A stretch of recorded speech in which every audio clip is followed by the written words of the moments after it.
Welcome to the Scrapyard. I'm your host, BC. Left and Rob.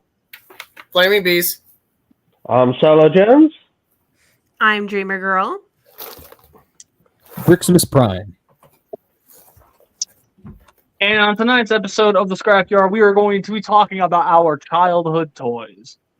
But as per usual, before we talk about those childhood toys, we got to do figure appreciation of the week. And of course, Brex, get up here. All right. It's my turn to gush about this figure that everyone's gushed about at some point. Figure I chose for this week, just because, he puts a smile on my face every time I look at him, is Concept Art Studio Series Megatron. Very nice. Very nice. It's a really cool figure, all things considered. I don't do movie aesthetic anymore, but I can at least appreciate that for everything it does do. I cannot stop playing with it. All right, go ahead, Dreamer. I think we have tech issues there. Your sound is out. Your sound's out. Accidentally muted. We don't know if you're muted or... Yeah, I don't know what's going on here. There we go.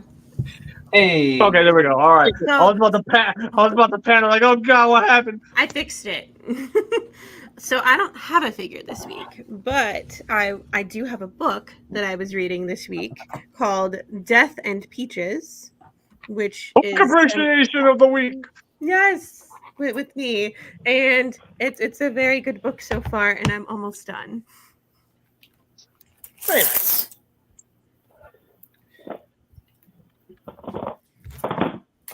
So in case it's not obvious yet, we're flexible. If you don't have a figure, and if you're into books, Right. go off So yes, thanks, Bees. I'm going to go with one from the book back of the cupboard. It is the G.I. Joe Classified number 94 Cobra Mole Rat. Now, the reason why I collected this one is, yes, he does have a Transformers connection.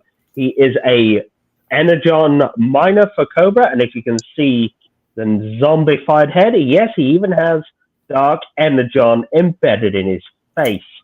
Interesting. Wait, so that actually is supposed to be Dark Energon? Oh, yes. And he comes with a wealth of accessories. He comes with a two-piece weapon that also has a drill bit end.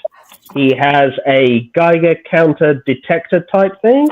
And one of the coolest accessories, he actually has a canister of Dark Energon that also clips onto his backpack, so he's carrying it. So yes, it is confirmed that this is a Transformers aligned crossover figure. So there you go. Sweet. Hey, Smokey.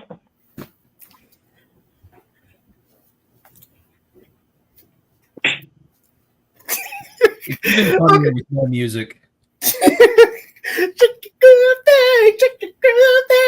Yeah. Anyway, my figure appreciation is DC Direct Batman from Batman the Animated Series. That is a very pretty figure. That's I amazing. mean, this is not the Target exclusive figure that's been coming out last year or so. I don't know when this came out, but I got it at a comic book shop in my area 5 years ago, and it's the version that came with a plethora of accessories. The most obscure accessories and the ones that make sense. It's really freaking cool. The thing I hate about it the most about this is that he cannot stay standing up for shit. All right, Suko, what you got for us? Make him dance.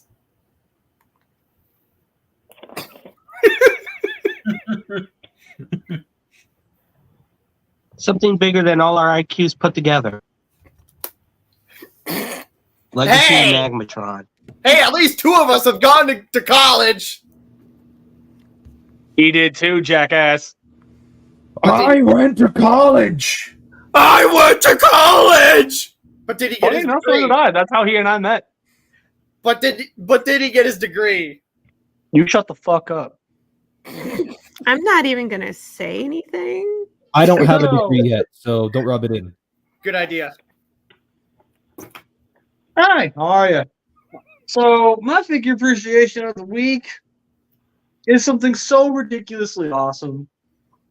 And just over time, I kind of realized this guy really does need a little bit more appreciation as a whole. You've already done Magmatron. My figure appreciation of the week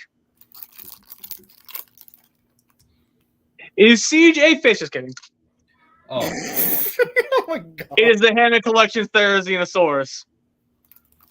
You're welcome. Oh my god, this thing is awesome.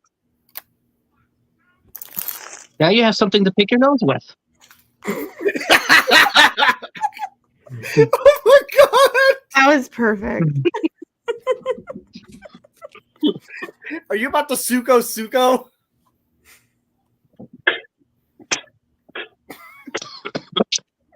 No regrets. You son of a bitch. All right. Our childhood toys, 30 minutes on the clock. Let's do this. So, our childhood toys is something that we remember fondly, but we also yearn for them again. You know what I mean? Oh yeah. Like, one of my childhood toys was the original Wild Force Megazord. And obviously I have it again, and it sits up on my shelf very proudly. And I sometimes think back on it, and I really do wonder what my life would have been like if I didn't have Power Rangers. And part of the reason why Power Rangers stuck with me so hard was because of their toys. And how the toys over time made me feel, which is why childhood toys was the big focus of tonight's episode. Which, speaking of, I actually can't believe I fucking forgot.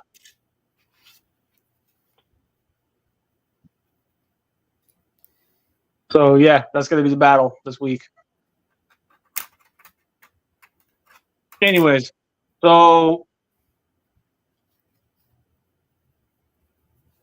the whole thing with the childhood toys is, what are some toys that you distinctly remember having? It does not matter where they're from. It does not matter what they are. So long as they hold some level of significance to you, that is what ultimately matters.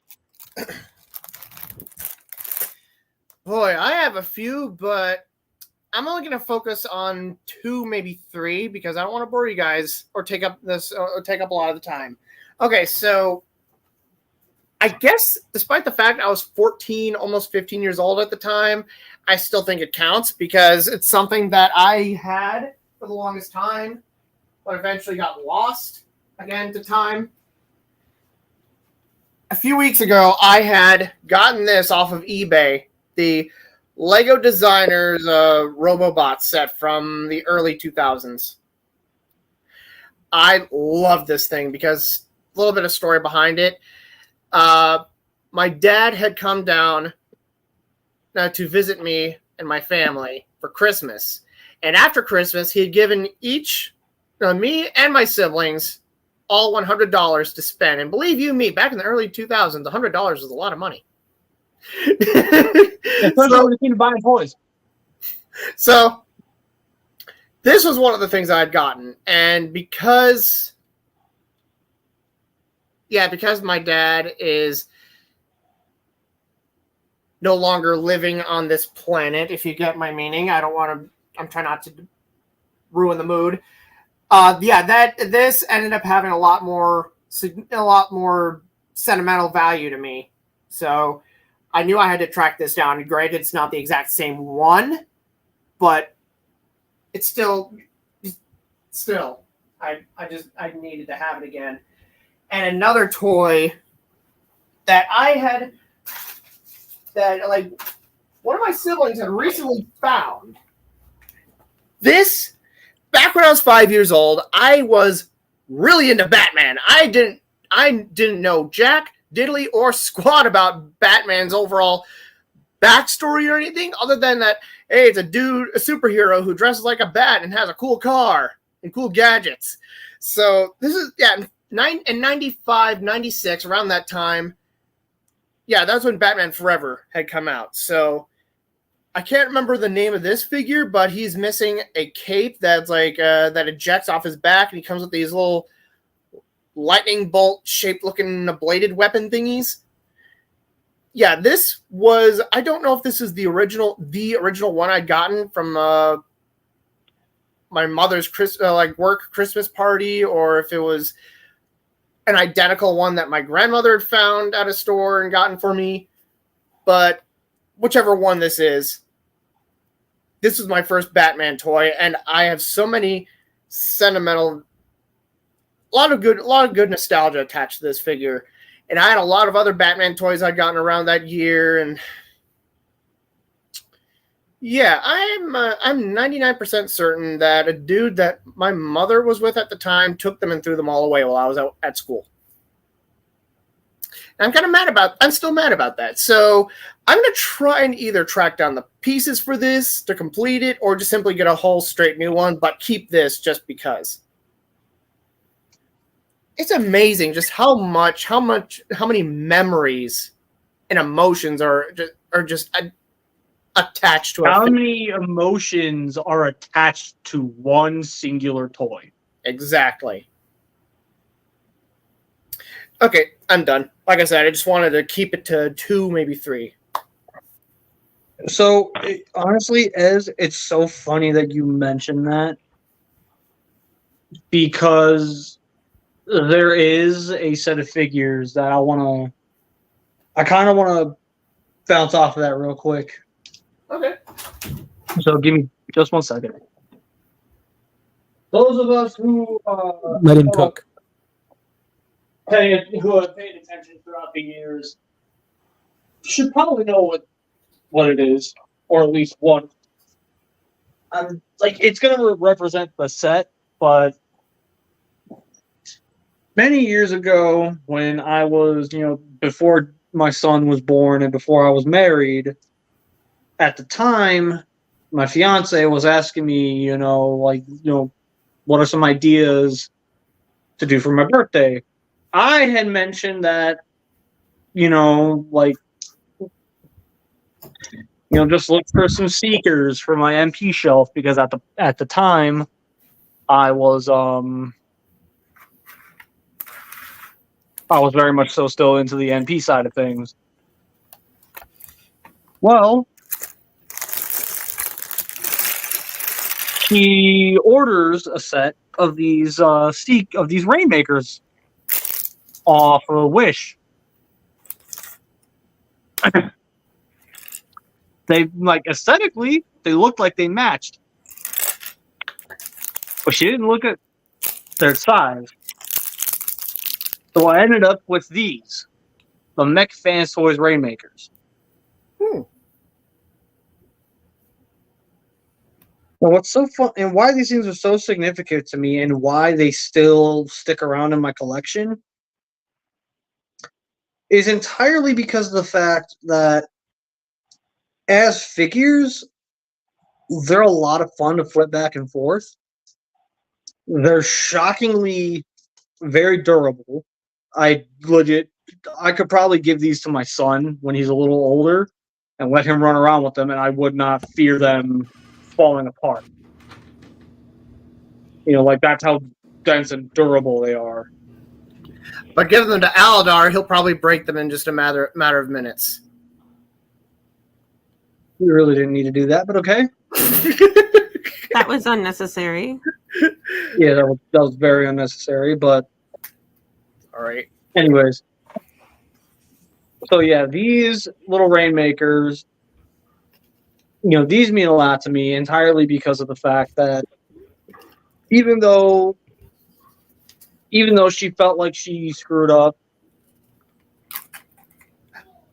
at the end of the day, I ended up happy, not just because they're fun toys. At the end of the day, it was the fact that she actually really tried. The thought. It's the thought that really mattered to me, which is why these stick around. Mhm, Naturally, mhm. naturally, you would think, oh, BC, you could clearly get rid of that over time. You're right, I could, but I choose not to because I still like these for what they are. Now, the next figure that I want to bring up, this one, honestly, I'm not planning on bringing it down because it's something that represents me as a whole when it comes to my my time as a collector. It's Mirrorverse Genie. And I've actually had people ask me, why the hell do you have that Genie figure? Well, to kind of dive in on that just a wee bit, and this is going to be the last one, and I'll let everybody else talk. The reason why that Genie figure is so significant to me is because as a kid growing up, I struggled a lot when it came to the whole making friends thing. And, like at this point in life, I didn't understand the fact that, I had a learning disability. So certain things and certain social cues, it really didn't click with me. As far as I know, no, I'm not autistic.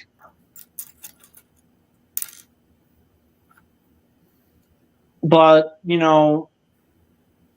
the reason why the Genie overall really resonates with me is because, for one, he's my all-time favorite Disney character.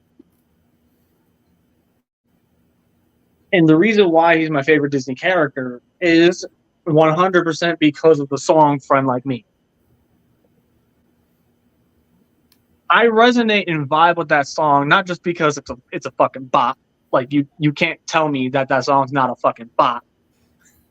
You are not wrong, dude. But the reason why that song really resonates with me, quite simply, is because it's kind of true.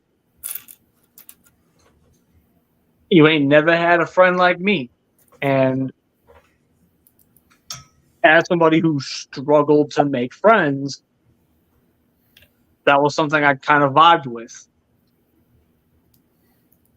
And it's why whenever I did finally meet up with my friends, whom a good portion of them are now here,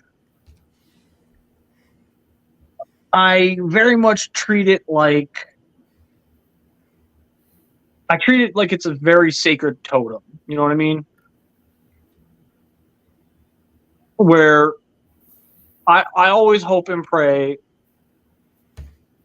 I always hope and pray that whenever you guys are kind of off on your own and you talk, and you're chatting with other people, and they're talking about how, like, all these other random funny little things that their friends do. Every part of me always hopes that you guys are spinning around and going, let me tell you something about my one friend here, referring to me, because trust me, you don't have a friend like him. Like, that's why I strive so hard to be the person I am, especially nowadays with everything that I've gone through. I don't want other people going through the same shit. So that's why that Genie figure really resonates with me. And it's entirely, like, granted, he's not a childhood toy, but that very much so is something that represents my childhood. Anyways, I'm done. So let me go ahead and tag someone out here real quick. Let's go. Also, really quick, there's someone in the chat. And one thing I want to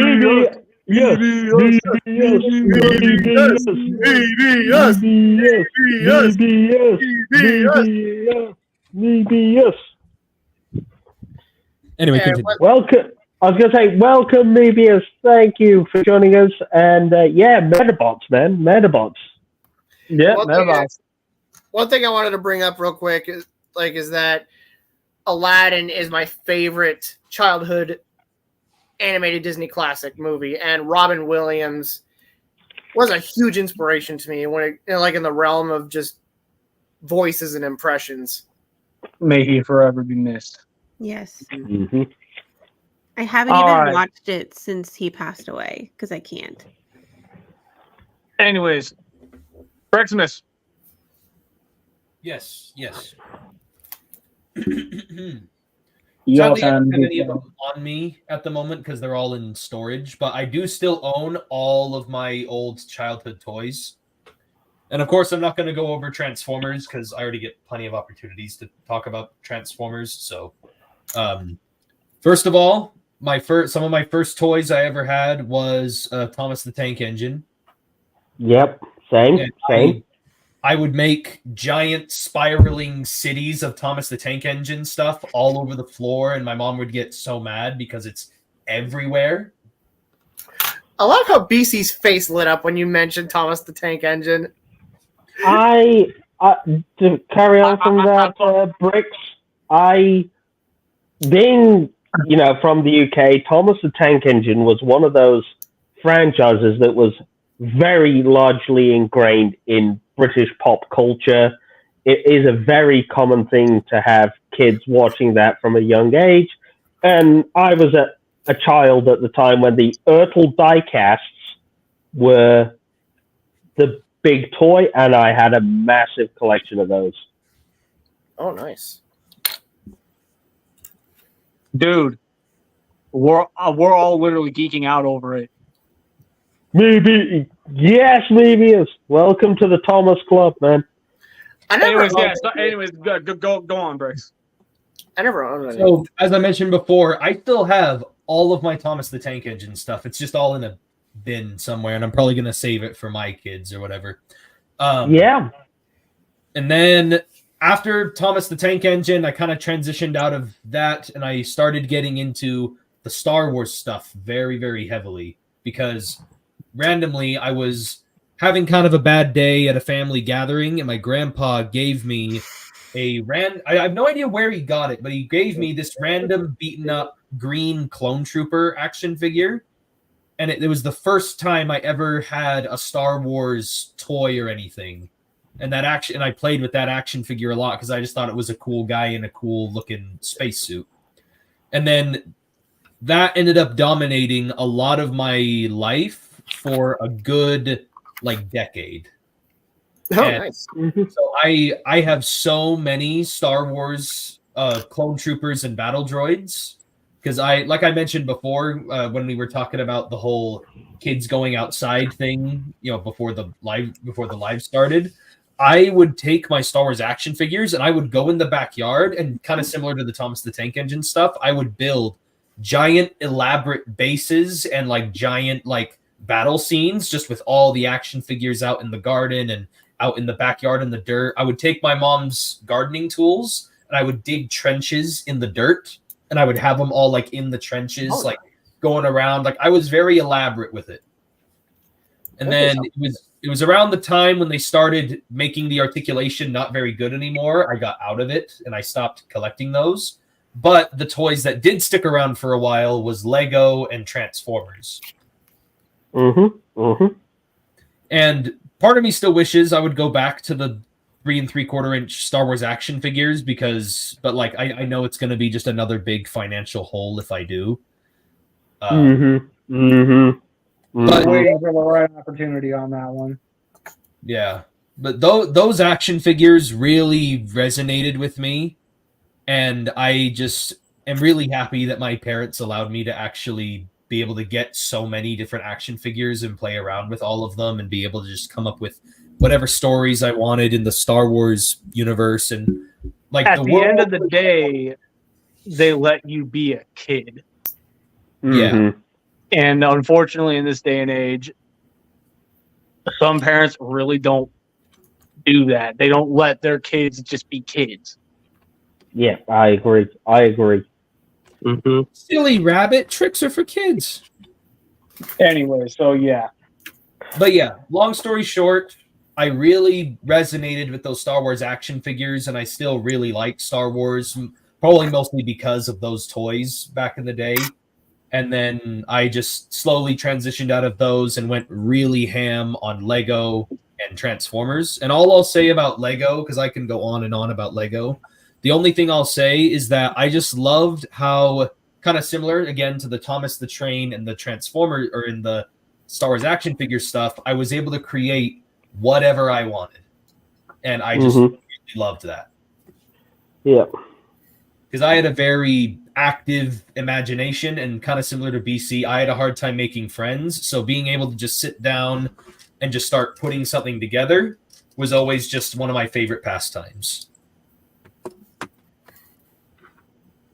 All right, that's all I have to say. Okay.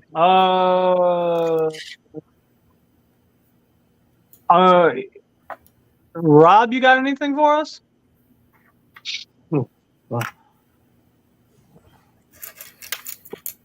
I guess the one figure I really, really remember from my childhood was the RID 2001 Optimus Prime. Because that was probably my first ever Optimus Prime figure to date. And seeing the HasLab figure come out, I'm like, God, I want this so bad. So I was more than willing to dish up the $300 for it. Oh, nice. Welcome to the club. But yeah, BC So that's it. That's your story. Emotions. basically. Mhm. All right. Eeny, meeny, miny, dreamer. Okay. So for me, it would probably be I'd usually play with my brother's Legos because back in the day, which I hate saying that, they didn't have Legos for girls. And if they did, they were pink. And I wanted to play with my brother's Legos because why They were- not? And they were not pink. And they were not pink, no. And my brother, it's something a younger sibling loves to do, is to, annoy your older siblings so you take their stuff. And then I would play with his army men. He had like those bucket full of army men. I probably didn't play with it the way that most children would because I didn't know how you were supposed to. And I'm trying to think. He also had this like transformer. There was a bumblebee, and I remember it was the gold VW bug. And I thought it was yes, and I thought it was the coolest thing ever. And I would sit and like transform it from the bug to the figure and back for hours. And so my brother would like throw a temper fit to my mom, and I'd have to give it back. And I would always take that one, like oddly. And It was the goal, wasn't it? I don't Yeah. know what it was. It was just like I was so like transfixed with it because like I could just sit and like I'd play with it again. Probably not the way that my brother was playing with Transformers, but again, I didn't. I just made my own little rules. But I thought it was the coolest thing, and I almost wish I could have one of my own now because my brother got rid of it. I don't even know, like eons ago. And then the last thing is, I mean, it's not an action figure, but it's a book. And it's one that my grandmother used to read to me. And it was called Little Women. And we would sit and we would read it. And we would talk about it. And that's like, I still have the copy that she would read to me to this day. Because she's been gone for over a decade. And it's a very sentimental thing. And everybody always says, oh, you're going to get rid of that. Like, when are you? And I'm like, never. Like, when I die. And it's like a very like nostalgic, like if I'm sad I read it because it gives like happy feel good memories Happy, happy, joy, joy. Yes, and then of course, I had Power Rangers action figures that my brother and I shared, but he wasn't very good at sharing with me, just like I wasn't good at sharing with him. And just that nostalgia. Like I told Bees, I was like, I want a Power Rangers action figure again, so that I can have that little bit of nostalgia every day. You unleash Pandora's box in that moment. Yes, I want like one moment, because like I want another Kimberly action figure where you could like flip the head either and it be the helmet or non. Oh yeah, you had the automorphin. I guess I did. I don't know. It's whatever my parents gave. Yeah. If you're to ever get another one of those, make sure it's not the reissue from 2017 or 2018, whatever, because both copies that I'd gotten, the peg hole or whatever and the bow breaks. Just FYI. So 5 minutes on the clock. Let Woody talk. It's all him. So basically, as I mentioned earlier, one of my earliest childhood memories was playing with the Ertl Thomas Tank Engine toys. I had loads. I had the books, and that was my big thing back then. As I grew older, I got rid of those. I got into effectively thrifting action figures. If it was a cool action figure, I would get it. And then I think after that, the lines, there were several lines I really got heavily into as a kid. One I remember was the Toy Biz Marvel series figures. The X-Men, Marvel Action Hour, the Marvel Heroes, that sort of stuff. Even the Spider-Man animated series, I was really into those. More so than the DC stuff. The other thing I definitely remember being heavily into was the 12-inch Hasbro Action Man line. And definitely the Jerry Anderson relaunches here in the UK in the 90s when they brought back like Thunderbirds, Stingray, Captain Scarlet, and a company here in the UK called Matchbox released a bunch of 4-inch figures to go alongside them and a bunch of die-cast vehicles.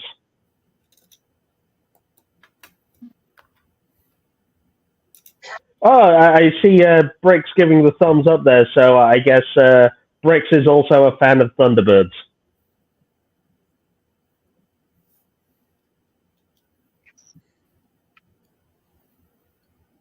He's got his mic muted. But yeah, that's just some of the stuff that I was into. And then as I got older, I think what I was really into then, obviously being a teenager in the at the turn of the millennium, it was definitely the thing that appealed to me was the Jakks WWF figures. And that's when I started buying them myself. And, I sort of, I guess I could say the Power of the Force Star Wars figures were just not cool anymore. They were just like put in the toy box. The cool thing was the Stone Cold Steve Austin, the Undertaker, that sort of thing.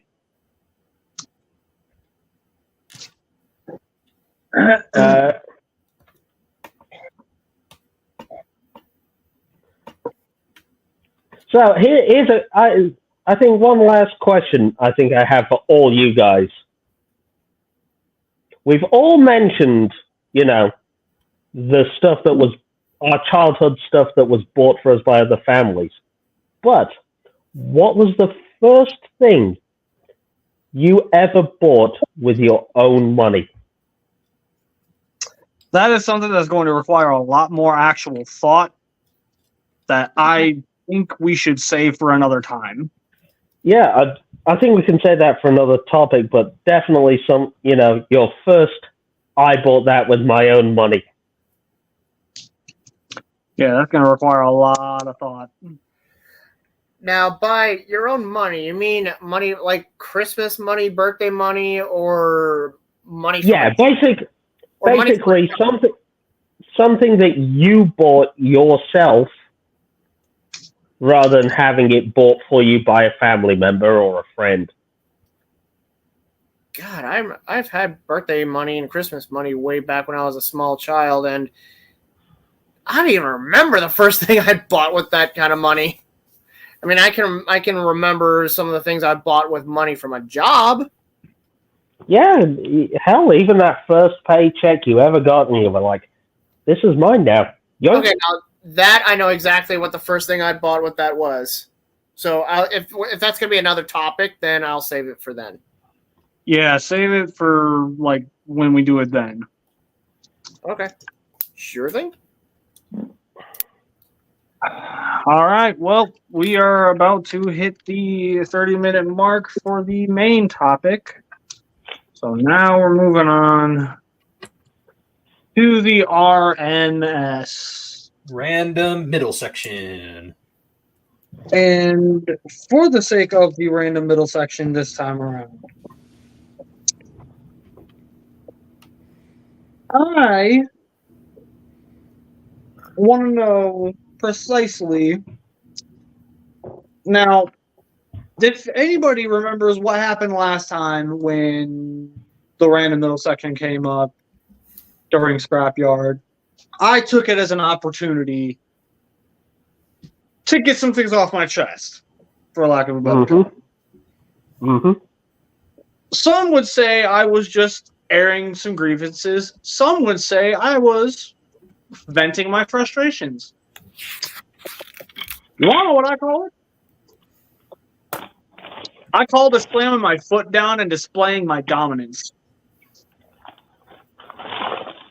What I want to know was where you guys stood with it. I wasn't here for this, so I have no comment. If this was last week, I have no comment either.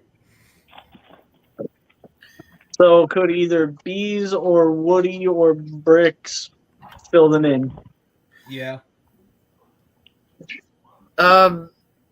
I don't remember exactly what all you had brought up, but I personally had no issue with it. I felt like it was some things that you did need to get off your chest. Yeah. Basically, it was that moment in the episode where I legit just went the fuck off. I mean, I would say if it's definitely warranted if you do air, your grievances, and I think that that's a very important thing to do. A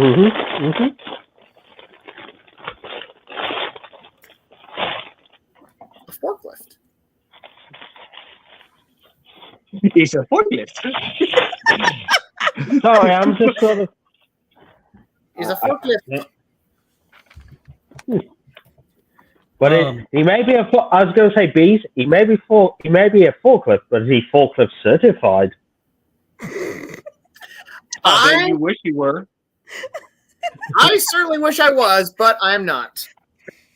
I was talking about Woody. I am forklift certified. I am. The thing is, for my job, I have to be forklift certified. Oh, well, shit. I don't know. Yeah, like I was answering Woody's question. I am definitely I myself am not certified, and even then, my job I'm training for, as far as I know, does not require the use of a forklift. Yeah, I'm definitely not forklift certified, nor does my job require me to be. I just looking at this, like I've worked. Oh shoot! Sorry, I was cutting you off. No, you're fine. I just do it the Karens, Brads, and Chads of the world. I mean, can I throw them towards you, Woody, and you throw them somewhere with a forklift? Sure, Oh my god. Okay, so looking at this, I can just I can hear the sound of the forklift. I can hear the beep, beep, beep noise it makes, and I can smell the exhaust looking at this. I'm impressed with how well this build is. Oh, that was a Lego. Yeah. Yeah.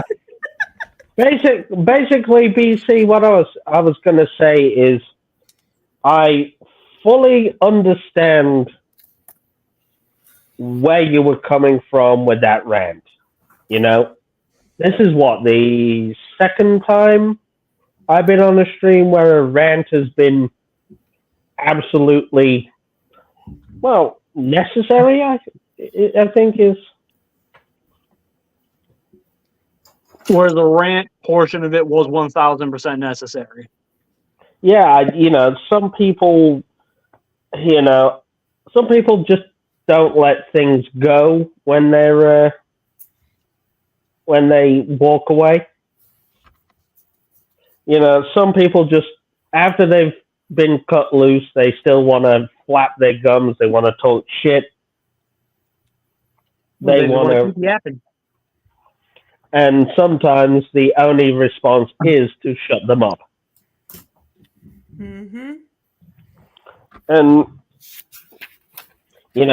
as much as the I'm going to say the corporate method is to keep quiet and let them yap, and you walk away. Sometimes that doesn't work. No. Oh no! See, what he meant to say was, unlike the corporate way of things of just letting them talk and not paying any mind to it, BC don't play that. Exactly. No. Or as the In Living Color sketch used to go, if you're of a certain age, homie, don't play that. Homie, don't play that. That's exactly where I get that from. In fact, one of the things I was saying throughout that entire rant, cry to mom about it. I mean, the thing is, I think it was done professionally because it wasn't naming names. It was calling out behavior. Which I think was the, and I'm going to be honest, that was the professional way of doing things. Because because the way you worded it, that could apply to anybody. Not specifically you, that guy, not you, Brian, from accounting. This is aimed at you. This is, okay, everybody, BC don't play that. Yeah, exactly. BC don't play that shit. BC don't care. He will make you squeal like a little fucking bitch if he has to. Yeah. Man, that's an example. Get your ass over here. What? DC, where's your homie D Clown sock? Remember how D Clown used to hit people over the head with a sock? Oh. You need your own version of that. You just need to. DC don't play that.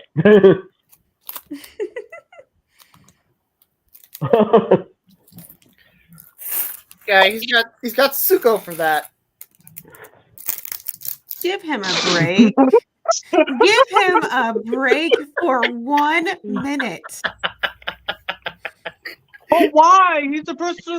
I mean the person. What? I mean the homie. Because you can use bees to throw him at people too. No. Yeah, exactly. Don't tempt him. Don't plant ideas in his head. But it's so. You know what that does? Whose side are you on? I am Switzerland, but I like to give really good ideas at the wrong time. The best, yeah, but Hey, bees, come here. I need to talk to you real quick. I need to talk to you real quick.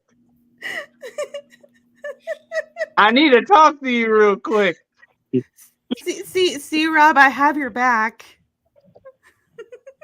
So Bricks. Oh, that's Cap Shield. Grabs, throws. I still have a good grip on it. No, you don't. Yeah, On but the roof. now you're the one flying with it. I can do this all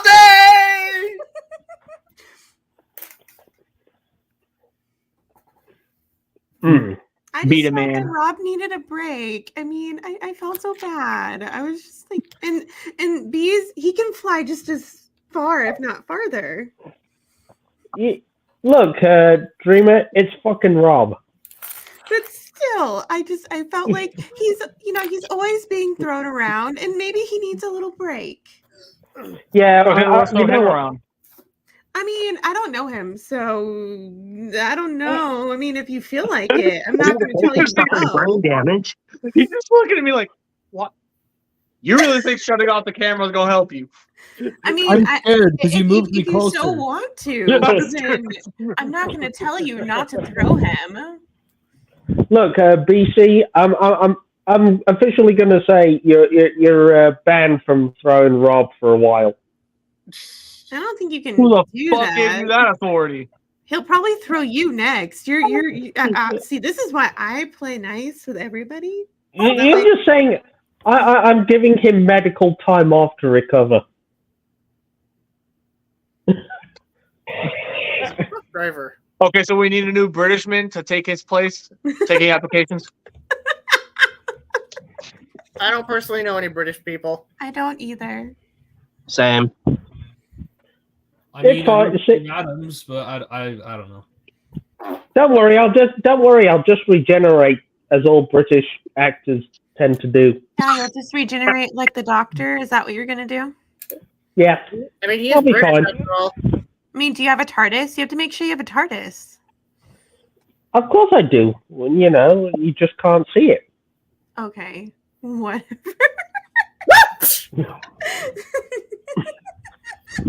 So, do you have Sir. a private screwdriver? Of course I do. Again, it's in disguise. That's great. It's a Say very it's more fancy than one. meets the eye.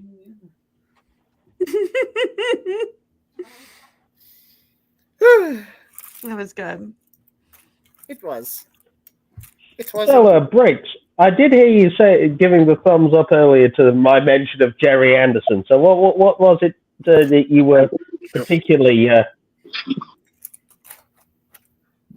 Well, I was just I was just in agreement with you. I also, had grew up with some very similar, toys, and like I was surrounded by that kind of culture and such as well. Mhm. Yeah, Star Wars, Thunderbird, Stingray. I loved And the then mention a little bit of Thomas. Monster Jam thrown in there as well. I have to say, I loved the mention of Thomas the Tank Engine because my son has a Thomas the Tank Engine figure at my in-laws that he sits in. I guess you can like wave your hand over it and it will like move forward or backward. And he could sit and do that for hours. And the other thing is, Dreamer, I didn't know if you knew this, but a recent study on Thomas the Tank Engine actually said that Thomas the Tank Engine is one of the best shows for children with neurodivergent issues. He's been watching. That explains why Tom's the Tank Engine worked out so well for me. I don't know. Simply if down to the And me. Now the reason why is because the trains have clear facial expressions that are explained. They can understand, and the fact the facial expressions, they are what we would consider complex, but they're done in a simplified way. He's been watching. I don't know if you know the show Shining Time Station. Yeah, which is basically the American version of it. He's been watching that with the conductor, and the conductor makes, facial expressions too. Yeah. There's like, hell if I know.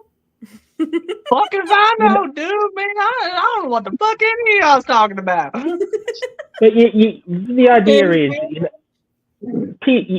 they've actually said that children with like autism, ADHD, and such can actually read and understand the train's faces and understand the expressions. That makes sense. I love how you have the dino just like together. the dino's like contemplating. Like, Everything's now coming together. Everything is going Good to argument. plan. One issue. That is the Piece by essence. piece, the plan is coming together. Okay, I have more placed swords, a freaking landmine lasers. secretly in your house, so every step you take is a risky move. We're in a moat filled with mosasauruses with freaking lasers. Excellent. If anybody is wondering where the Kano ran off to, we'll just say he had a bit of a moment to tend to, if you know what I am saying. Timkin? Look at this Yes, you distinguished buffoon. gentleman. Yes, very distinguished. Timkin? No, you buffoon. Timkin! No. Timkin Nuggers! Silence, you fool! But Timkin! Excuse me for just one moment. Where's the Chimkin? Chimkin! Get the fuck over here! Yeah. Chimkin! Nuggers! Now! Please! Chimkin! Ooh! Yeah, I'm just sat here now thinking of realizing how much of the old Star Wars Power of the Force 2 I actually had as a kid. You know, when you sit there and the think, answer to that one? You want to know the answer to that one? what? Fuck if I know. I actually had pretty much everything up until the Power of the Episode 1 stuff. The Power of the Force figures. What figures were? What was the overall? Was there a gimmick behind that? Pretty No, much, it was looked really buff. yeah, that was the one. The 90s kind of the first wave of figures that they're all on steroids. Oh. Han Solo. Like, remember how Luke looked on the front of the A New Hope cover, where he's all ripped and his shirt's open, but he didn't look anything like that in the movie? Yeah. That's what the action figures looked like. Yeah, and some of them. A few figures from that line. Some of them had like really awkward poses, but there was no like gimmicks, and all the vehicles were the vintage toys, but because of like Han Solo's wide shoulders, he couldn't actually fit in the Millennium Falcon. At least not with Chewbacca. No, he was literally one manning the Millennium Falcon all on his own because of his wide shoulders, man.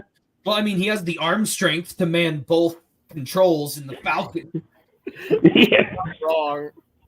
And Chewie had like massive arms, like Yeah, Chewie, I know you were doing those steroids. Darth Vader's like, you don't know the power of the protein. I find your lack of working out disturbing.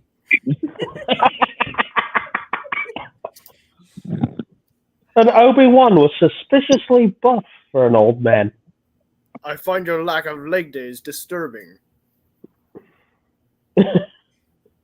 God damn! Imagine skipping, doing like not doing a single leg day. You end up looking like Johnny Bravo. Yeah. The thing is, though, because of Luke's super buff appearance, when they had the pilot Luke figure and you put him in the vintage X-wing, he was literally bursting out the sides. It's because it was like, oh. Guys, BC's trying to get your attention. Sorry. Battle. Crypticon versus Godzilla. Now, my first question is which Godzilla are we talking about here? Yes. Ah, shit. Which Godzilla and which Triptychon? Yes. Yes. Doesn't answer the question. So, thanks to the very first scrap battle, technically, we really don't need to do any analysis on Godzilla. Trypticon is the one we're going to be focusing most of our efforts on. And we're going to talk mainly about whether or not we feel this is an advantage against Godzilla or not. So, with that said,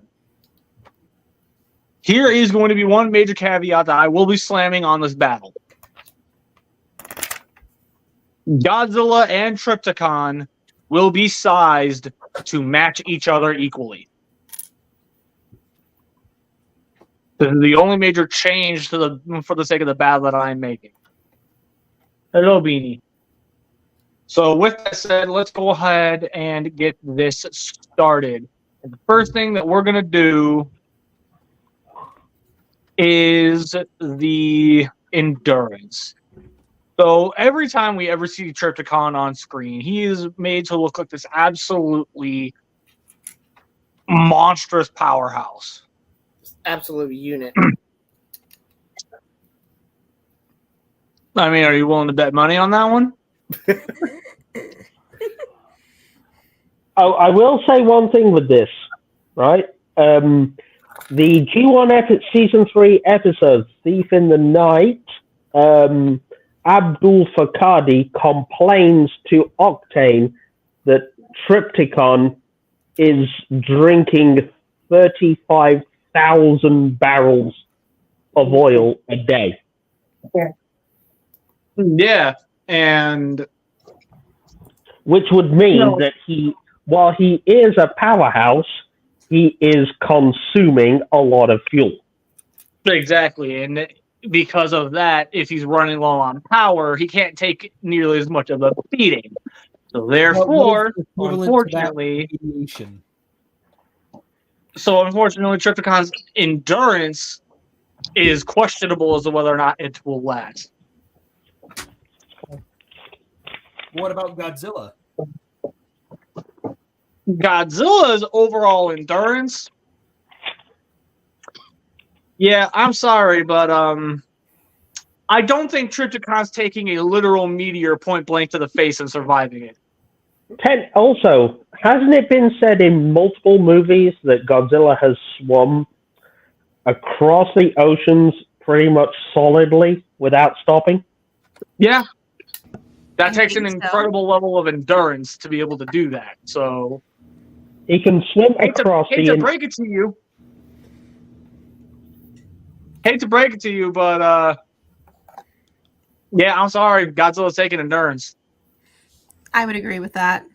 Yeah. And the other thing as well, in the endurance feat, if we also take other movies into consideration, he has been shown to withstand multiple extreme environments.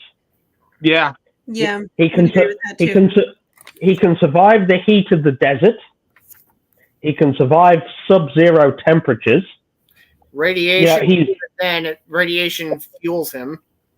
He's been into space. He's been into space multiple times. Wait, wait, are we talking about the MonsterVerse Godzilla or all?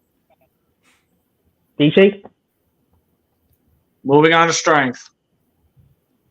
You're not answering the question.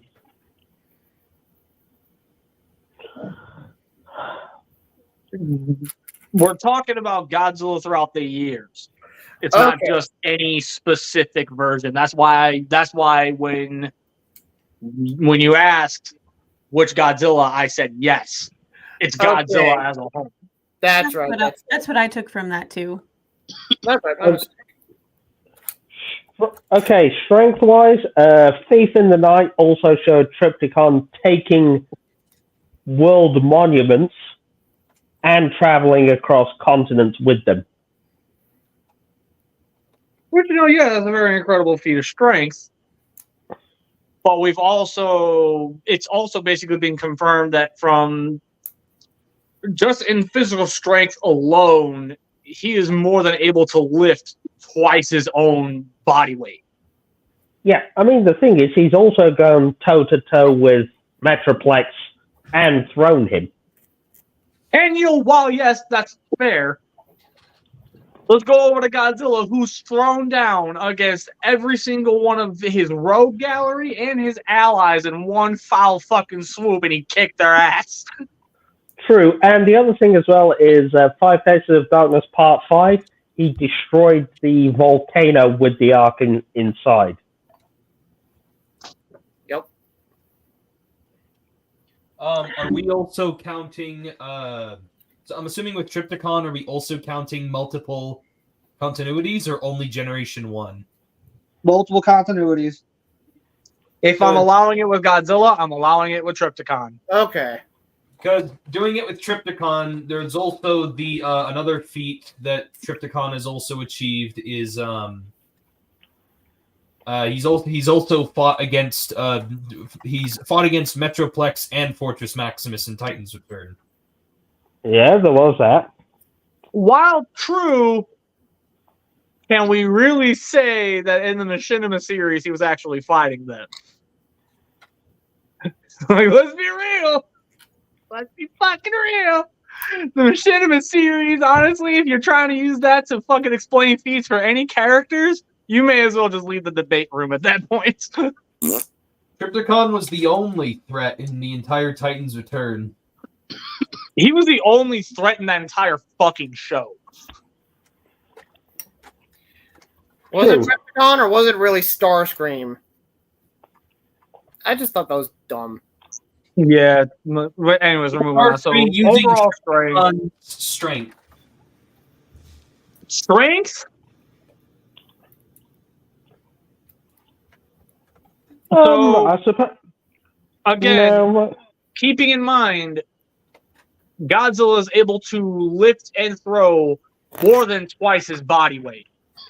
Because again, Kaiser Ghidorah is literally fucking towers over him, and he chucked that motherfucker across the field. No diss. And so, and while technically, yes, we have seen Trypticon actually physically throw Metroplex across the fucking field as well. If you're really to put the two of them, both these feats, side by side, Godzilla threw an enemy that was significantly larger than him. Trypticon threw an enemy that was basically the same size as him. So by that overall logic, Godzilla would take the strength feat. I would agree with that too. But there's also a flip side to that. Mm-hmm. Because Trypticon turns into a city. Yes. So And the therefore, battle he would station. also have reserve levels of power that would be able to allow him to increase his physical strength, technically speaking.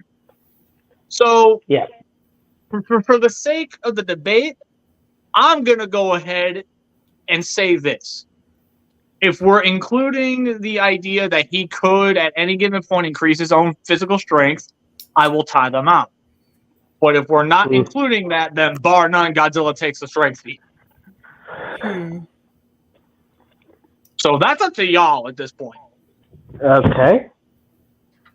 Also, would that also count with Fall of Cybertron, Trypticon, and how he turns into a space station and all kinds of power he had in order to contain Dark Energon? I want to say yes, but we also got to keep in mind we really didn't see him do much physically, you know? Yeah. Well, I was the most damage he's done realistically was when he crashed. We don't really see anything else of Fall of Cybertron Trypticon's actual, physical strength. Which, again, this is why I didn't want to just specify one specific version. I was going all across to be able to take all the feats and put it into one. Right. Because if we were going strictly with Fall of Cybertron, hate to break it to any of you Transformers fans, Godzilla will stomp his ass.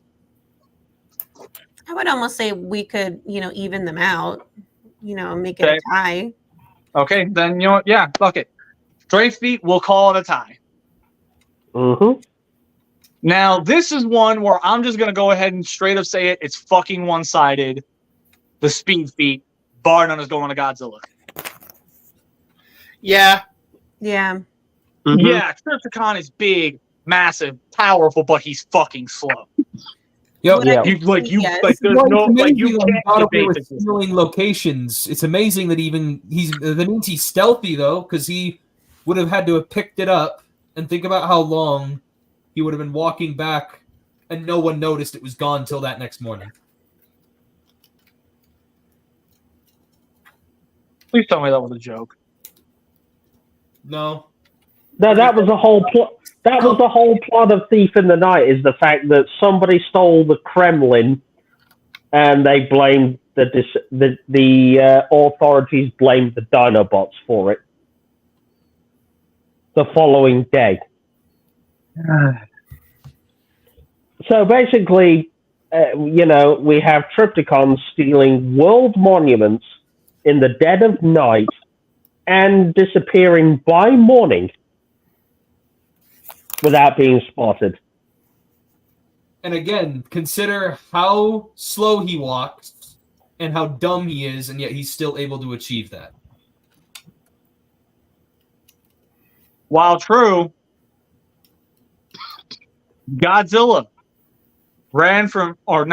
swam from Gibraltar all the way to Egypt. Yeah. But was he carrying any giant national monuments?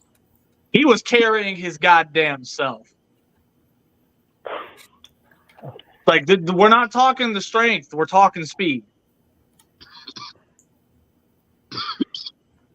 I would say if we're going with that logic, then Godzilla would win because Godzilla is faster. From what I could see, Because he swam from Gibraltar to Egypt, which from the actual distance between the two is thousands of miles. And he closed that distance in seconds. Mhm. Oh yeah. So, I know y'all want to try and argue and debate this one. I'm sorry, you're not going to win it. Speed feat goes to Godzilla. I'm sorry. not debating the speed feat. I'm just trying to give Trypticon a little bit more of a chance. You really don't want him to lose this, do you? Well, I mean, I'm kind of biased, can't you tell? Look, I'm trying to be unbiased. So, anyways, moving on. Moving on. So, speed feat, we're giving it to Godzilla. Hand-to-hand combat. So, who here can tell me how many punches Trypticon threw? I'm just asking. Multiple.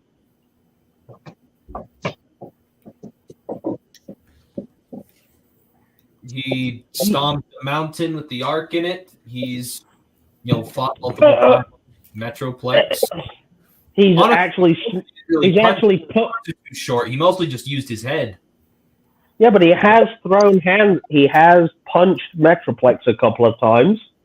Yeah, but unfortunately, he always lost to Metroplex. Like, literally every defeat at the hands of Metroplex involves him getting yeeted into a body of water. If I may, I think the reason why he lost is because of the way how his body is shaped, where Metroplex has a body type that is a lot more flexible and a lot more speedy. Or it's just what the storyline says, Yeah. But the idea is that Trypticon has thrown hands. He's thrown hands with multiple opponents. Trypticon has thrown hands with the likes of Metroplex, and if we're being nice, he's thrown hands with Fortress Maximus. Yes. And he got his ass handed to him. A lot. But yeah. Godzilla, when he throws hands, he's kicking your ass. Yeah, but how many times? All I'm going to say is Gigan made the first monster to make the Big G bleed. He was. But did he not pay that motherfucker back in full? True. I mean, the Big G has suffered multiple defeats.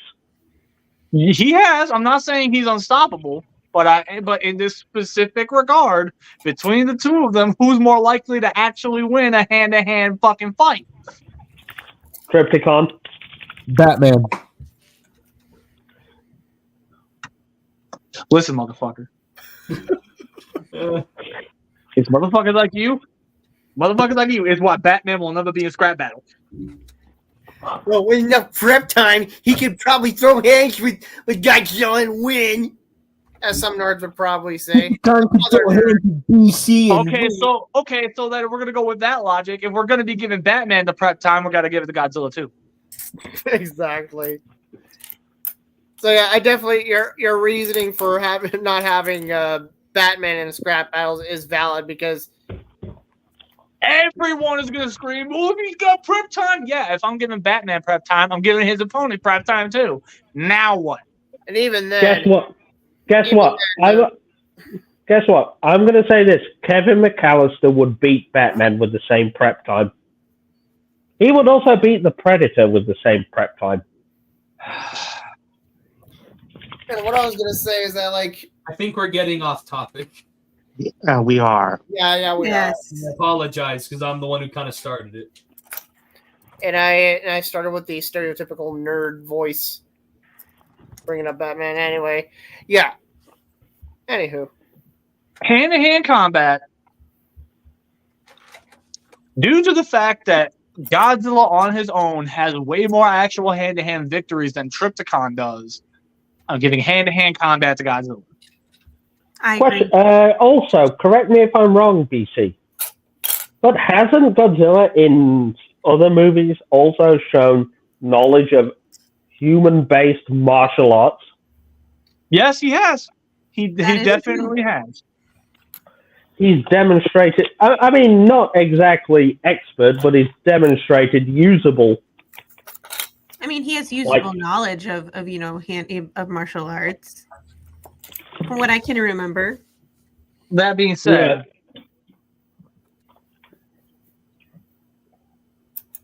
all right, the fun one.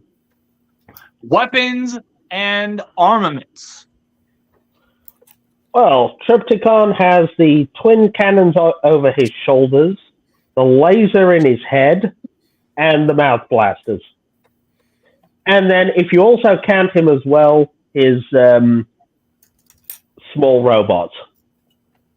No, if I'm not giving Godzilla any allies to fight alongside him, then Trypticon cannot have either full tilt or brunt. Well, basic, so full tilt is staying on his chest in car mode. So just count him as a piece of armor. Okay, that's fine then. Oh, full tilt is going to be hating life at that point. Yeah. So basically, that's it then. So it's got the over-the-shoulder cannons, the head laser, and the mouth blasters. And he also has his jaws, his claws, and his stubby arms. And I think he also has weapons in the tail. Yeah, he's got a tail blaster as well. So now moving over to Godzilla, he has the nuclear pulse, the atomic breath, and since we were counting it for Trypticon, he does have his jaws and his claws. His claws, and he also has his tail. Yes. So weapons and armaments. And if this was Shin Godzilla, I'm going with Trypticon on this one. What were you saying? If this was Shin Godzilla, there'd be a laser in the tail. Anyways, when it comes to weapons and armaments, I'm giving it to Trypticon. He just bar none. He has way more actual options when it comes to actual weaponry.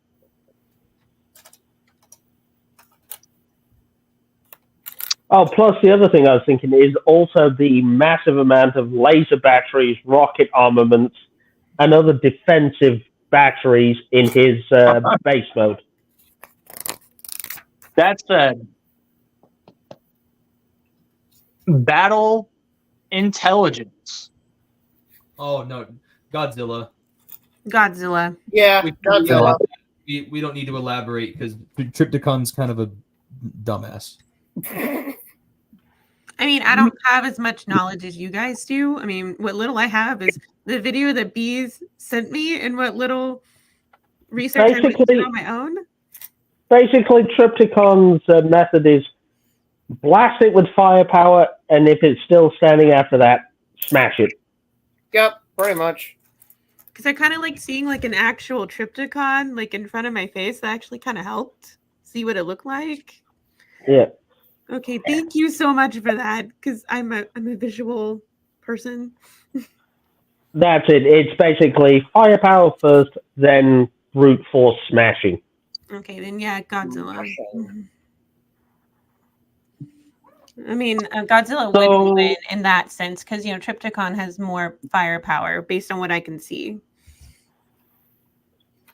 So Godzilla in Godzilla X Kong: The New Empire, Godzilla showed that he was like gearing up for battle. That shows he kind of has some battle IQ in order to like get what he has to gain before he goes into battle.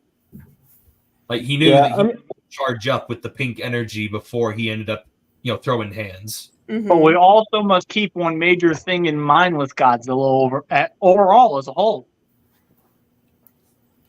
He's clumsy. The other thing as well is he learns from experience.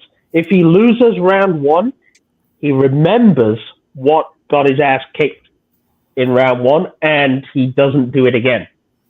So when he comes back, he beats your ass. Exactly. He studies, what he did wrong, and then comes back. Yeah, he realized, I was going to say, BC, like with some enemies, he's realizing that brute forcing the situation just earns him an ass kicking. So if he plays cagey and defensive, he's winning.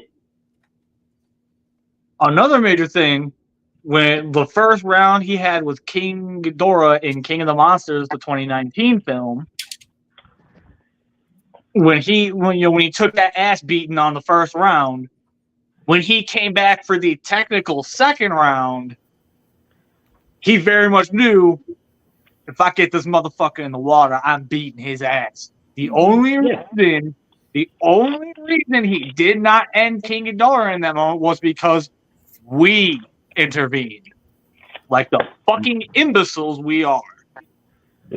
Yep. I mean, and the other thing as well is, especially in the Showa era films, Godzilla was shown to not let his opponents catch their breath. If he's got an opponent down, he's very much one of those combatants where the moment he gets his hands on you, he ain't stopping until you're not moving no more. If he throws an opponent across the ground and he sees Ghidorah catching his breath, trying to get back to his feet, he's coming in with a drop kick. That he is. So, and he's not intelligence. The other thing, final thing, he's also not afraid to use implements from the battlefield as weapons. He actually has been known to pick up other building shards and fucking throw them at motherfuckers. So, I mean, look at he has to be given commands. That's true. He'll throw rocks at people. He'll bash you upside the head with a tree. Throw you through a building. Throw you off a cliff.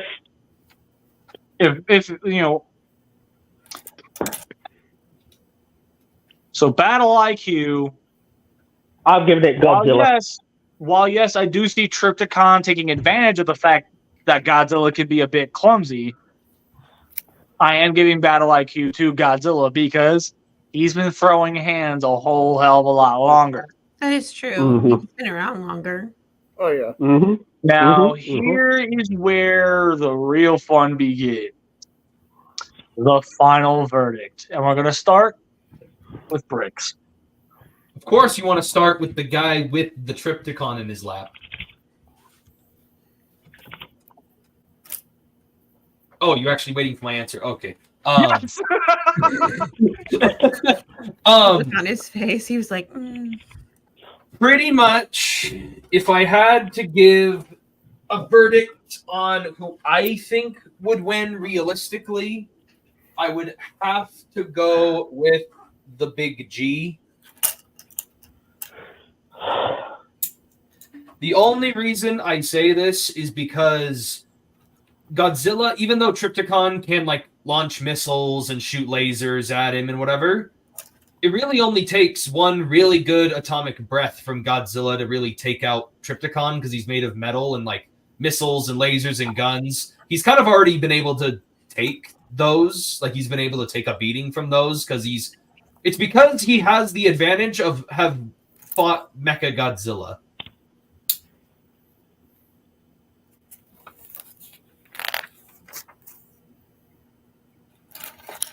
You know what I mean? Yeah. Because again, talking about the whole learning from experiences thing from earlier, if he's fought Mecha Godzilla before fighting Trypticon, then he would probably just do the same thing he did with Mecha Godzilla twice. Because he's fought Mecha Godzilla twice before. And then if we're counting interpretations. There's been a couple of iterations of Mecha Godzilla. All right, Dreamer, final verdict. I would say Godzilla, just because even though Godzilla is clumsy, Godzilla also, does learn from his mistakes and would totally decimate. Woody? Sorry, I'm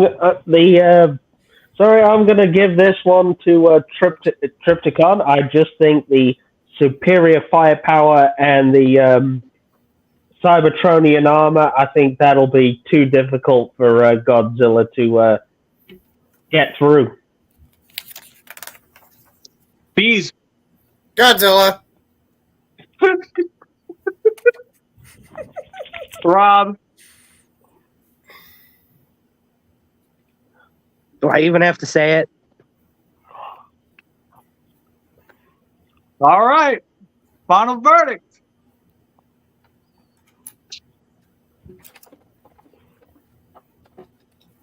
It is the year 2024. An epic battle reigns in the desert. That is as far as I'm going with that. So anyways, the two combatants will meet in the desert. Godzilla sees a city. Naturally, he has this thing with cities. He destroys them. So he's making his way to it. But before he sets foot near it, Trypticon screams and tells him to leave. Godzilla kind of has the doggo, like a little confused, like, is this city talking to me? Like, what the fuck is going on here? Trypticon then transforms into his robot mode. Gives him a final warning, fucking leave. You don't want this fight. Godzilla's just looking at him, and the only thing he's thinking is, funny. I was actually going to try and telecommunicate that shit to you, because trust me, you don't want this fucking smoke. Do you not realize who the fuck I am? So at this point, Trypticon very, very, very quickly has to basically fight him now. So the first one to go at the opponent is Trypticon.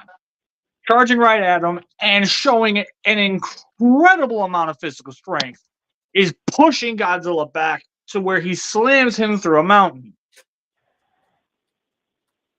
Godzilla very quickly realizes, oh shit, he actually really wants to smoke. All right, let's fucking do this. So while he's face down on the ground, Trypticon is walking up. Right when he goes to step on him, Godzilla's far more agile tail comes out of nowhere, smacks Trypticon in the face, and he goes flying back quite a few feet. Trypticon not realizing just how much fucking punch this lizard that can actually fucking pull. Huh. All right then. This is actually going to be fun. So as soon as Trypticon starts going to get up, Godzilla already has him by his tail and starts spinning him around before chucking him across the fucking field again. But this time, Trypticon, using the fact that he's a Cybertronian to his advantage, transforms into his starship mode to kind of allow himself an opportunity to actually, catch himself a little bit.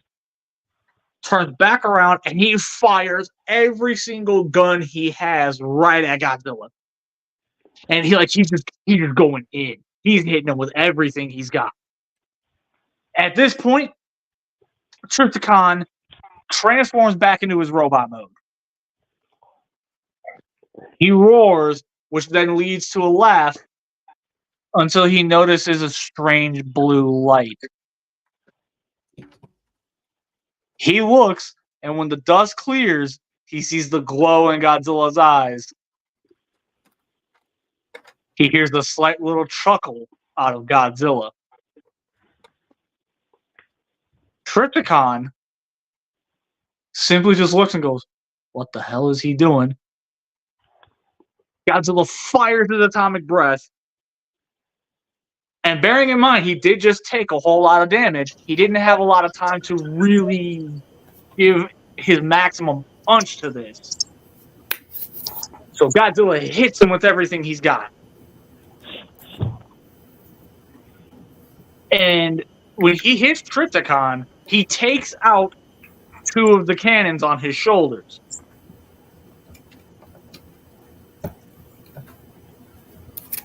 So now Trypticon is realizing, oh, fuck. He's got firepower too. Oh, shit. What the fuck do I do? So at this point, now he's thinking, okay, how am I gonna fight this? How am I gonna fight this? How am I gonna fight this? But at this point, Godzilla, he already has him figured out. He very much can tell Trypticon fights strictly by overpowering his opponent. So what does he do? Despite being very bestial himself, he looks at him and simply goes,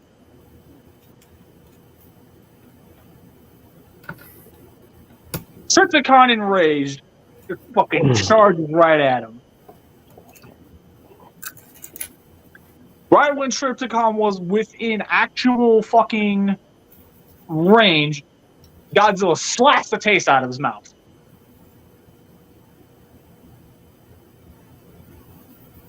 Trypticon drops to the ground, is grabbed by his tail, but instead of getting thrown, now Godzilla is literally slamming him left and right. Trypticon is very quickly losing consciousness. Fires the tail cannon at him to get him off. When he does, and Godzilla stumbles back just that little bit, Trypticon takes this as an opportunity to get back up. But when he finally gets back up, he grabs onto Godzilla's throat and he just starts squeezing, hoping to choke the life out of him at this point. What he didn't realize was what he just fucking unleashed. This could very well spell his end if he does not run in this moment. So he's choking him, and he's really putting everything he's got into this. And he's like, at this point, he calls Godzilla pathetic. Godzilla's growling. He unleashes that iconic roar, and he activates his atomic pulse. This, in turn, shreds Trypticon's arms right off of him, because he was within point-blank range of this. Trypticon stumbles back, and when he goes to swipe again, he realizes his arms are gone. He attempts to go and swing his tail. Godzilla smacks the tail, when he smacks the tail, Trypticon spins and lands on his back. He goes to attempt to get up, but Godzilla's foot slams onto his fucking chest. He's breathing in, charging up, his atomic breath. But as he's charging up, the spines change from the blue to red. Oh shit! Trypticon very much sees this isn't going to end well. So he opens his mouth and he attempts to shoot at him with his mouth gun. Realizing this isn't doing anything, he then swaps to the head cannon. But that's exactly what Godzilla was waiting for. Because as soon as that piece popped open and he started to attempt to charge that, was when he fired the red spiral ray. Hitting Trypticon directly through the brain, pretty much directly through the skull, taking out his brain module in the process, and ending Trypticon for good. Godzilla wins, bar none. Trypticon put up a fucking fight, though! Admitted, he put up a fight! But it wasn't enough. Wah, wah, wah. But unfortunately, when it came to overall physical strength and his battle intelligence, Trypticon sadly did not have, even his superior firepower was not going to stand up to pure primal might. Wah, wah, wah. So Godzilla is the winner of this scrap battle. Woohoo! Woo! It did feel a little one-sided from the get-go. Huh? It did feel a little one-sided from the get-go. I'm trying not to do that, I swear. Well, it's because you mentioned it's all versions of Godzilla, and we all know how many movies Godzilla has and how often Trypticon's been in Transformers. Yeah. Which is more than you think. Which also, by the way, I didn't think about this till just now. I thought it smelled smoke. But we didn't count it obviously in the battle, but isn't there technically an intelligent Trypticon in Cyberverse?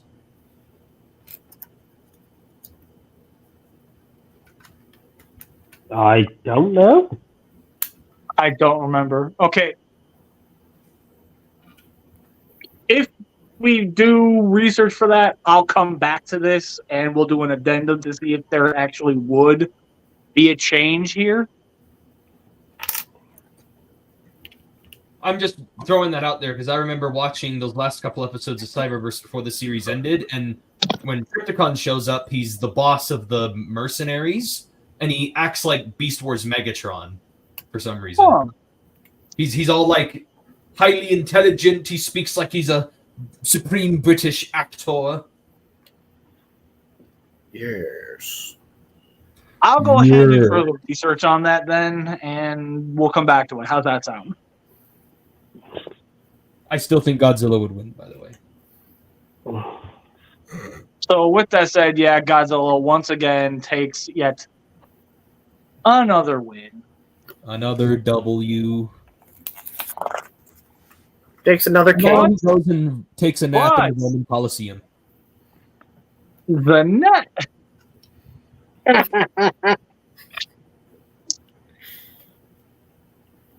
So, the next scrap battle is going to be fun because it is going to feature Godzilla again. Oh, God. Don't you start that with me. Anyways, after party time, have fun amongst yourselves while I fix this up. Woohoo! Anyway, Woohoo! I'm in the middle of building a Lego set. It's the Lego delivery truck. I'm also in the middle of building a Lego set. Ooh, what are you building? I'm building the Ahsoka, E-Wing, and Shin Hati's Starfighter. Nice. Because I actually really like the E-Wing Starfighter. I like how it looks like an X-Wing, but like a modified version. And also, I needed this set because it has the Valen Skull minifigure. Oh, nice. I'm just enjoying my Transformers Prime classified figure. Did I'll be you just back. say Transformers Prime classified figure, you motherfucker? I'll Yes, be back in a second. because the mole rat has Dark Energon embedded in his face. I mean, come on. If you think about it that way, he literally is a Dark Energon fueled zombie. And you know who else was? I was giving you shit. I was just giving you shit. And you know who else was a Dark Energon fueled zombie? Dwayne Johnson. I mean, Cliff Jumper. Exactly. I fucking hate you both. I'm still mad about that, honestly. Well, to be fair, Dwayne The Rock Johnson isn't just a cheap actor that you can hire. He demands big money. So, yeah, kind of makes sense why Cliff got fucking killed the fuck off within the first 5 minutes of the first episode. Like, it makes perfect fucking sense. That's why I still love the fact he comes with a canister of Dark Energon. What the hell? Even then, I'm still pissed off at the fact that he was heavily featured in like a lot of promotional material for the show. He has two different deluxe class figures, and yet 5 minutes into the show, he's killed.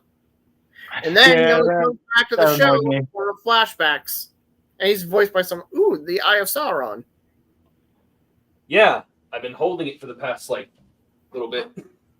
Yeah, I know. I just realized that's what you were doing. Oh, God damn. Hold up. I'm giving you the floor for a second. Jesus. That is massive! Oh, trust me, it's big in person.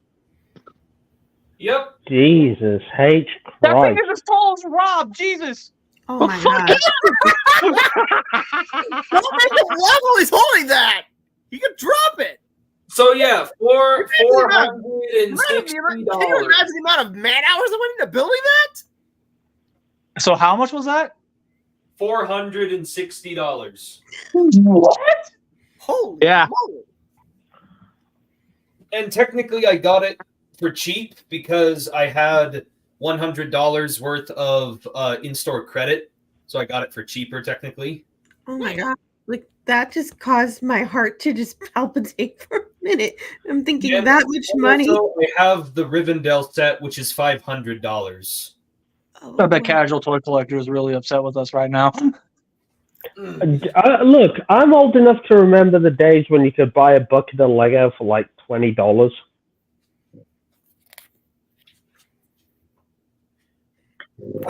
Senior remembers the days when he was the only one that was king of the ruse. Now I have to share it with another human.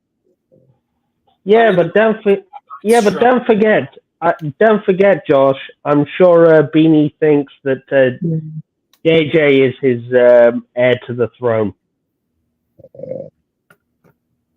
He's like, I will train the tiny human in my ways.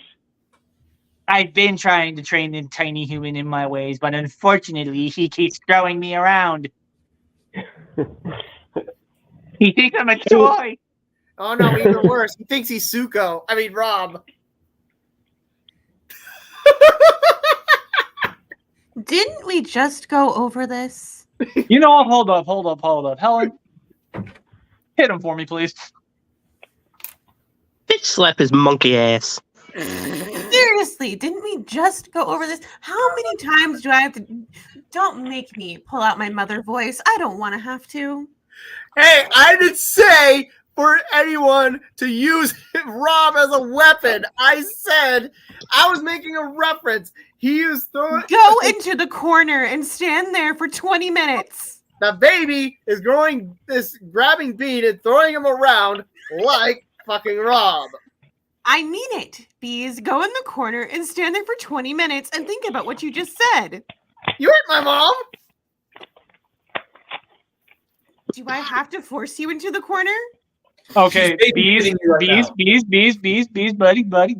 Yes. Who would you rather be the one telling you to go in the corner? Dreamer or Mrs. BC? Neither.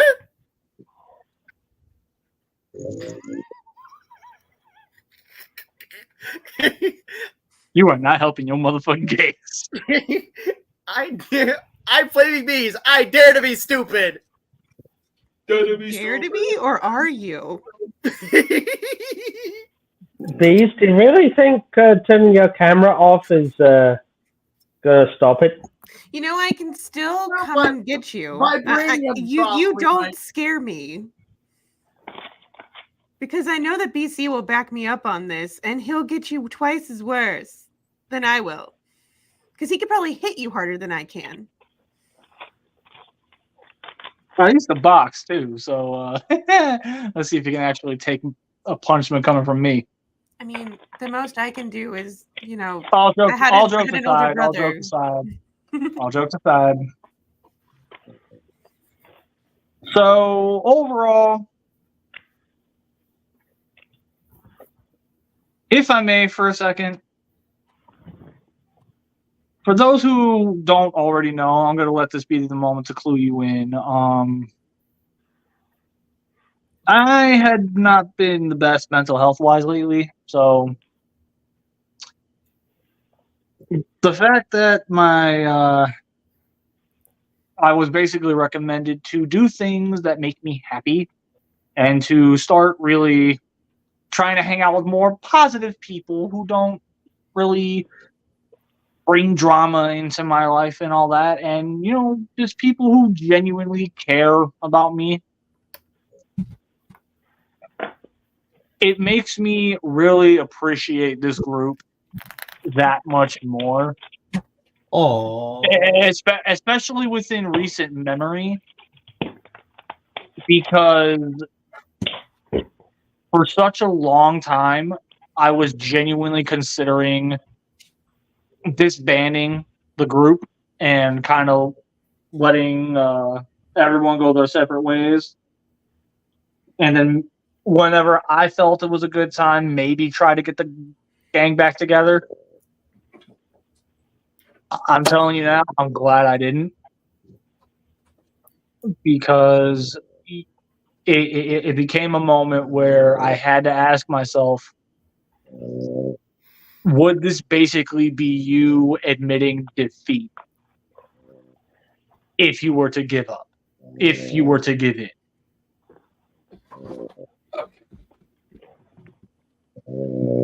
And obviously, I didn't give up. I didn't give in. If anything, I looked at it from the standpoint of I could literally just do what I want at this point, and they wouldn't bat an eye. Are you saying that you almost rickrolled us? No, what I'm saying is, I know. I was being a smartass. what He's I'm trying to saying be is, serious. I know. Shoot, right. My bad. the group survived because of the fact that everybody finally reached a point where, well, everyone that was causing the drama was finally gone. And when those pieces of negativity were finally removed from the group, it allowed the more positive energy to really shine in the group.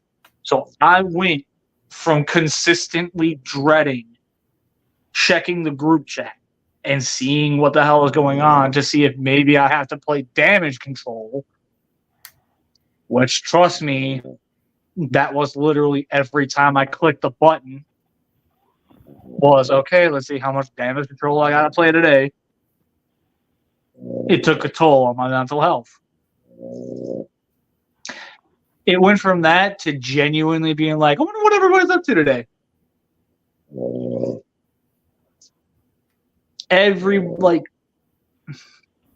It does my heart joy to see that the mission I set out to complete is finally starting to show some very good results. So from the bottom of my heart, whether you think I'm abusive or not, thank you. Thank you for that. Yeah, and just on a completely serious note, I just want to say real quick, I'm sorry. I just made a joke. I just cracked a joke while not reading the room. Really, I apologize for that. You're fine. I wasn't offended. So what I am gonna say is that I'm glad that you did not disband it, because honestly, my mental health was just horrible. Like before I joined the group, and during that time period when I had left, it was like my mental health. Like I felt a lot of loneliness and sadness, and just after when I was reconciling with you guys, getting back on Scrapyard and then rejoining the group, I just don't even deal with all that, so much loneliness anymore. Because you have us.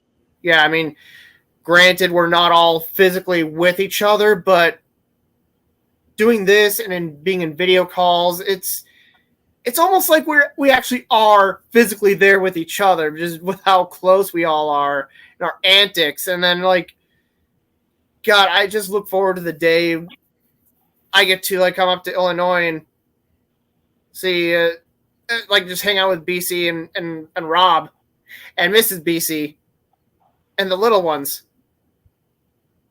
The little ones being Bean and JJ, of course.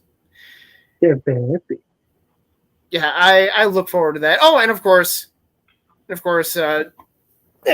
stopping by Dreamer Girls neck of the woods. Because God, the last time we'd ever seen each other in person, it was what, 2010? Something like that. That sounds familiar. Yeah. So this group has meant a lot to me, and just when I rejoined, I was incredibly grateful. I just want to say thank you for you guys for inviting me in, even though I'm still learning about Transformers more on the level of y'all. I aspire to know as much as y'all do.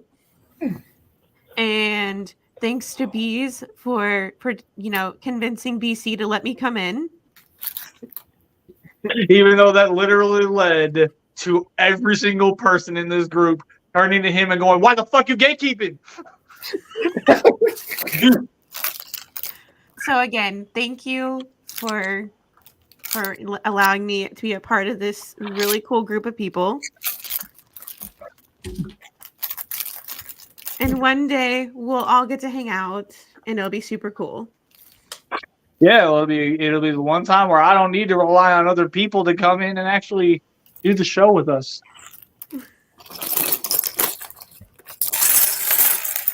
So one thing, one idea that we've tossed around is that whenever I come up and visit, it would have to be I definitely would like it to be hopefully a week-long visit, so I could be with him, so we could both do Scrapyard together, and the episode being the Scrapyard cook-off.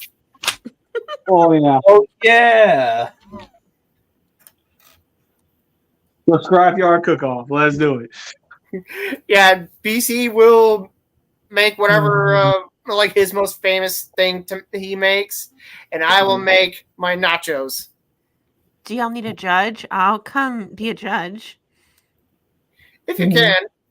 And fucking Rob will be one of the judges too.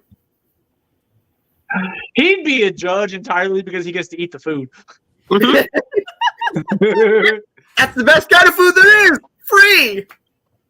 You do realize the whole point of a cook-off is not to poison the judges. Yeah, please don't.